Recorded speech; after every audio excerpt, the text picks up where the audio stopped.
Hey guys, today's video we're going to do some more modding on the Antec 900. We're going to try to replace the stock Asus Northbridge fan, the one they give you here with a motherboard, and replace it with a colored 80mm to move a little more air on it, keep the Northbridge a little bit cooler. And we're also going to try to make a RAM cooler for this one, something that we can blow some air on the memory chips, keep the RAM a little cooler without buying a fancy aftermarket cooler. So we're going to start taking some stuff apart here and figure out how we're going to mount this. Okay, I've given a lot of thought to how we're going to mount this, looked at some fairly complex ways of doing it, and tried to find something a little simpler. So basically we just took a coat hanger, metal coat hanger, and made a couple of U-shaped pieces like this. And what we're going to do is these are going to slide down into the fins on the heatsink and hold the fan down in there. So we're just going to wrap these up a little bit, and then I'll show you what it's going to look like when we stick it on there. Okay, we're going to prep the fan a little bit. I decided to go with this red Thermaltake 80mm that I had.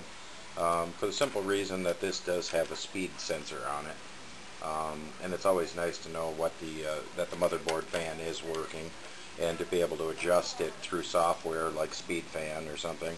But the last thing I need is about 3 feet of wire in the case when there's already a ton in there. So we're going to use one of these old connectors that I pulled off of another fan at one time. We're going to snip it off and just connect it on there so it can go right to the motherboard without all the excess wires. So I'm going to cut this off and solder it, and we'll move on from there.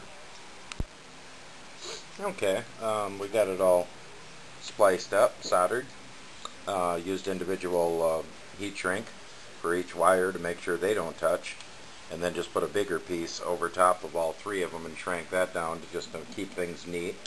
Now we got a nice short connector to go right to the motherboard without having to add the extra couple of feet of wire to the case, and we'll be able to monitor this through the motherboard to know what the RPMs are doing, be able to set a shutdown temperature if it goes out, or to be able to control it through software.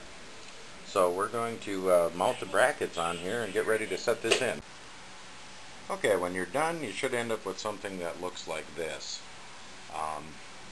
What I did was, I don't know if this is going to come out very good, but I curled the ends on the wire to hold the fan securely, because we don't want it moving up and down on the wire.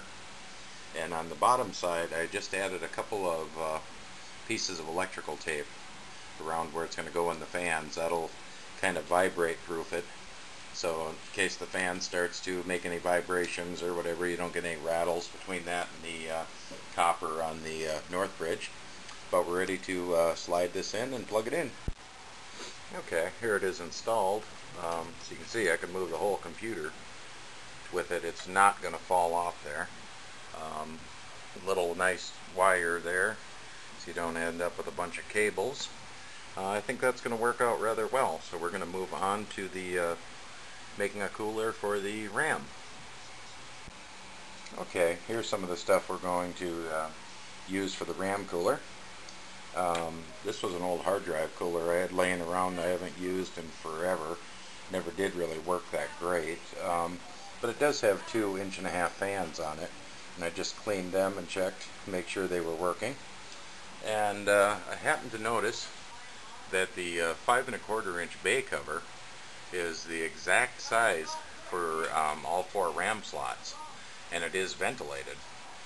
This is the cover we pulled off when we put the fan controller in the front, so I'm not using it right now, so I think it would be a good candidate for this project. And it just happens to fit these 1.5-inch fans. So you can see they fit in there rather well. If I had 3 of them, actually, that would be perfect, but we're going to get by with 2. Maybe we can add a 3rd one later. So I'm going to have to cut the wires on these and get the fans mounted in there, and we'll see how we can make a mount on this to hook it onto the RAM. Okay, we cut the wires and spliced them because we only want a single power coming out. I'm going to run the power through the hole in the side of the cover so it doesn't interfere with our mounting tabs here. And I don't want to have to drill these holes out and make them big enough to put screws through or whatever. I may want to put this cover back on the case, or if I ever resell the case, I may want to put all the original covers back on it and keep my fan controller. So we don't butcher it up too much, or keep it in a condition that we can reuse it.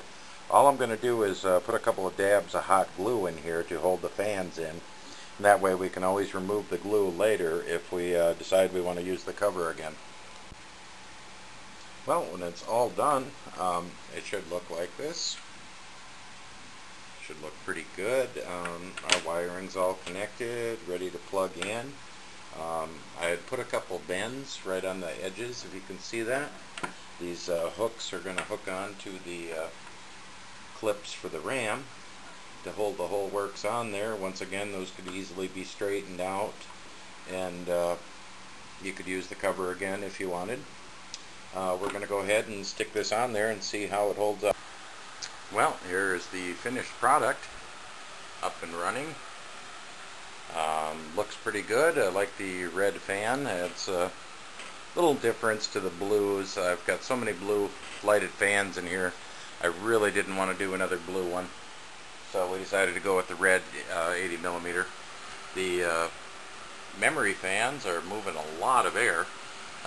Surprisingly, I really didn't think it was going to move that much, but that looks like it's going to do a really good job cooling. So I hope you enjoyed the video. If you found the information useful or maybe gave you some creative thoughts, remember to comment and subscribe if you haven't already, and thanks for watching.